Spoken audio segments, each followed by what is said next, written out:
ನಮಸ್ಕಾರ ಸ್ನೇಹಿತರೆ, ಇದೀಗ ತಾನೇ ಬಂದಿರುವಂತಹ ಮುಖ್ಯವಾದ ಮಾಹಿತಿ. ರಾಜ್ಯದ ಗೃಹಲಕ್ಷ್ಮಿಯರು ಗಮನಿಸಲೇಬೇಕಾದ ಮಹತ್ವದ ಮಾಹಿತಿ. ಪ್ರತಿ ತಿಂಗಳು ಪ್ರತಿ ಮನೆ ಯಜಮಾನಿ ಬ್ಯಾಂಕ್ ಖಾತೆಗೆ 2,000 ರೂಪಾಯಿ ಹಾಕಲಾಗುತ್ತಿದೆ.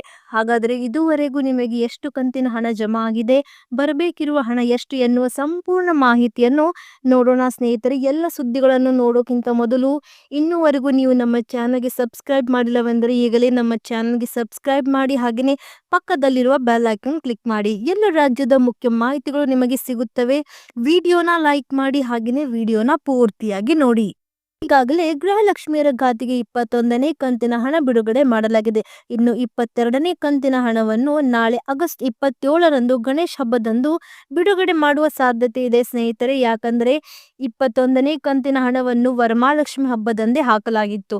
ಇನ್ನು 23 ಹಾಗೂ 24ನೇ ಕಂತಿನ ಹಣ ಬಿಡುಗಡೆ ಯಾವಾಗ ಎನ್ನುವ ಪ್ರಶ್ನೆ ಬಹುತೇಕ ಮಂದಿಯ ಪ್ರಶ್ನೆಯಾಗಿದೆ ಸ್ನೇಹಿತರೆ. 2025-26ನೇ ಸಾಲಿನ ಆರ್ಥಿಕ ವರ್ಷದಲ್ಲಿ ಒಟ್ಟು 3 ಬಾರಿ ಅರ್ಹ ಫಲಾನುಭವಿ ಮಹಿಳೆಯರಿಗೆ ಈ ಯೋಜನೆಯಡಿ ತಲಾ 2,000 ರೂಪಾಯಿ ಹಣವನ್ನು ಮಾಡಲಾಗಿದೆ. ಮೊದಲನೇ ಕಂತು 19 ಮೇ 2025, ಎರಡನೇ ಕಂತು 9 ಜೂನ್ ಹಾಗೂ ಮೂರನೇ ಕಂತನ್ನು 14 ಆಗಸ್ಟ್ ರಂದು ಬಿಡುಗಡೆ ಮಾಡಲಾಗಿದೆ. ನಿಮಗೂ ಕೂಡ ಜೂನ್ ತಿಂಗಳ ಹಣ ಖಾತೆಗೆ ಜಮಾ ಆಗಿದೆಯೋ ಇಲ್ಲವೋ ಅನ್ನೋದನ್ನ ನಮಗೆ ಕಮೆಂಟ್ ಮೂಲಕ ತಿಳಿಸಿ ಸ್ನೇಹಿತರೆ. ಒಂದು ವೇಳೆ ನಿಮಗೆ ಜೂನ್ ತಿಂಗಳದ ಹಣ ಜಮಾ ಆಗಿಲ್ಲವೆಂದರೆ ಸರ್ಕಾರ ಜೂನ್ ಹಾಗೂ ಜುಲೈ 2 ತಿಂಗಳದ ಒಟ್ಟು 4,000 ರೂಪಾಯಿ ನಿಮಗೆ ನಾಳೆ ಆಗಸ್ಟ್ 27ರಂದು ಗಣೇಶ ಹಬ್ಬದಂದು ಬಿಡುಗಡೆ ಮಾಡುವ ಸಾಧ್ಯತೆ ಇದೆ ಸ್ನೇಹಿತರೆ. ಇಲ್ಲಿಯವರೆಗೆ ಗೃಹಲಕ್ಷ್ಮಿ ಅಡಿ ಎಷ್ಟು ಕಂತಿನ ಹಣ ಜಮಾ ಆಗಿದೆ ಎಂದು ಸಂಪೂರ್ಣ ವಿವರವನ್ನು ನೀವು ಪಡೆಯಬೇಕೆಂದರೆ ಡಿಬಿಟಿ ಕರ್ನಾಟಕ ಆಪ್ ಮೂಲಕ ನೀವು ತಿಳಿಯಬಹುದು ಸ್ನೇಹಿತರೆ. ಮತ್ತೊಂದೆಡೆಯಲ್ಲಿ ಉಚಿತ ಶೌಚಾಲಯ ಯೋಜನೆ, ಶೌಚಾಲಯ ನಿರ್ಮಾಣಕ್ಕೆ ಮಹಿಳೆಯರಿಗೆ ಸಿಗಲಿದೆ ಹಣ. ಹೌದು ಸ್ನೇಹಿತರೆ, ಈಗಲೂ ಜನ ಬಯಲು ಶೌಚಾಲಯ ಆಶ್ರಯವಾಗಿದ್ದಾರೆ. ಇದರಿಂದ ಮಹಿಳೆ ಮತ್ತು ಮಕ್ಕಳು ಸುರಕ್ಷತೆ ಸವಾಲಾಗಿದೆ. ಪ್ರತಿಯೊಬ್ಬರ ಮನೆಯಲ್ಲೂ ಶೌಚಾಲಯ ವ್ಯವಸ್ಥೆ ಮಾಡುವ ಮೂಲಕ ಮಹಿಳೆ ಮತ್ತು ಮಕ್ಕಳ ರಕ್ಷಣೆ ಜೊತೆ ಪರಿಸರ ರಕ್ಷಣೆ ಕೇಂದ್ರ ಸರ್ಕಾರ ಈಗಾಗಲೇ ಉಚಿತ ಶೌಚಾಲಯ ಯೋಜನೆ ಜಾರಿ ತಂದಿದೆ. ಸ್ವಚ್ಛ ಭಾರತ ಮಿಷನ್ಗೆ ಮತ್ತಷ್ಟು ಬಲ ನೀಡಲು ಕೇಂದ್ರ ಸರ್ಕಾರ ಉಚಿತ ಶೌಚಾಲಯ ಯೋಜನೆ ಪ್ರಾರಂಭಿಸಿದೆ. ಈ ಯೋಜನೆಯಡಿ ಬಡ ಮತ್ತು ನಿಗದಿತ ಕುಟುಂಬಗಳು ಈ ಯೋಜನೆಗೆ ಅರ್ಜಿ ಸಲ್ಲಿಸಬಹುದು. ಇವರಿಗೆ ಕೇಂದ್ರ ಸರ್ಕಾರ ಶೌಚಾಲಯ ನಿರ್ಮಾಣಕ್ಕೆ ಆರ್ಥಿಕ ನೆರವು ನೀಡಲಿದೆ. ಹೌದು ಸ್ನೇಹಿತರೆ, ಹಾಗಾದರೆ ಬನ್ನಿ ನೋಡೋಣ ಯಾರಿಗೆ ಸಿಗಲಿದೆ ಉಚಿತ ಶೌಚಾಲಯ ಯೋಜನೆಯ ಲಾಭ. ಈ ಯೋಜನೆಯ ಲಾಭ ದೇಶದ ಮಹಿಳೆಯರಿಗೆ ಸಿಗಲಿದೆ.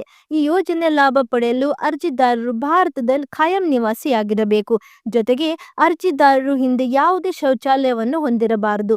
ಈ ಯೋಜನೆ ಪ್ರಯೋಜನ ಪಡೆಯಲು ಮಹಿಳೆಯರ ವಯಸ್ಸು 18 ವರ್ಷಕ್ಕಿಂತ ಹೆಚ್ಚಿರಬೇಕು. ಕುಟುಂಬದ ವಾರ್ಷಿಕ ಆದಾಯ 2.5 ಲಕ್ಷ ರೂಪಾಯಿಗಿಂತ ಕಡಿಮೆ ಇರಬೇಕು ಸ್ನೇಹಿತರೆ.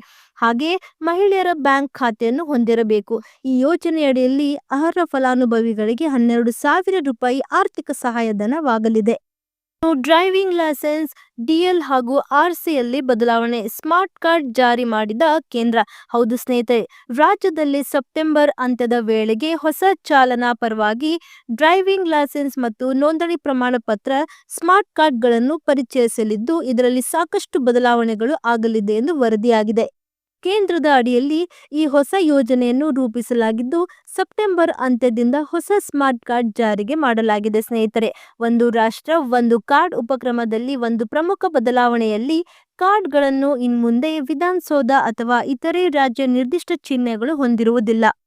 ಹೊಸ ಕಾರ್ಡ್ಗಳನ್ನು ಬ್ಯಾಂಕುಗಳು ನೀಡುವ ಎಟಿಎಂ ಕಾರ್ಡ್ಗಳಂತೆ ಪಾಲಿವಿನಲ್ ವಸ್ತುವಿನ ಮೇಲೆ ಪ್ರಿಂಟ್ ಮಾಡಲಾಗುವುದು. ಅಷ್ಟೇ ಅಲ್ಲದೆ ಚಿಪ್ಗಳನ್ನು ಕೂಡ ಅಳವಡಿಸಲಾಗಿದೆ ಸ್ನೇಹಿತರೆ. ಈ ಬದಲಾವಣೆಯಿಂದಾಗಿ ನಕಲಿ ಡ್ರೈವಿಂಗ್ ಲೈಸೆನ್ಸ್, ಆರ್ಸಿಯನ್ನು ತಡೆಯಬಹುದು ಮತ್ತು ಸಾರಿಗೆ ದಾಖಲಾತಿಗೆ ಏಕರೂಪತೆಯನ್ನು ತರಲು ಸಹಾಯಕ ಮಾಡುತ್ತದೆ ಎಂದು ಅಧಿಕಾರಿಗಳು ತಿಳಿಸಿದ್ದಾರೆ. ಎಲ್ಪಿಜಿ ಬಳಕೆದಾರರಿಗೆ ನೆಮ್ಮದಿಯ ಸುದ್ದಿ, ಇನ್ಮುಂದೆ ಈ ಶುಲ್ಕ ಇಲ್ಲ. ಹೌದು ಸ್ನೇಹಿತರೆ, ಗೃಹ ಬಳಕೆಯ ಎಲ್ಪಿಜಿ ಸಿಲಿಂಡರ್ ಬಳಕೆದಾರರಿಗೆ ಭರ್ಜರಿ ಸಿಹಿ ಸುದ್ದಿ ಹೊರಬಂದಿದೆ.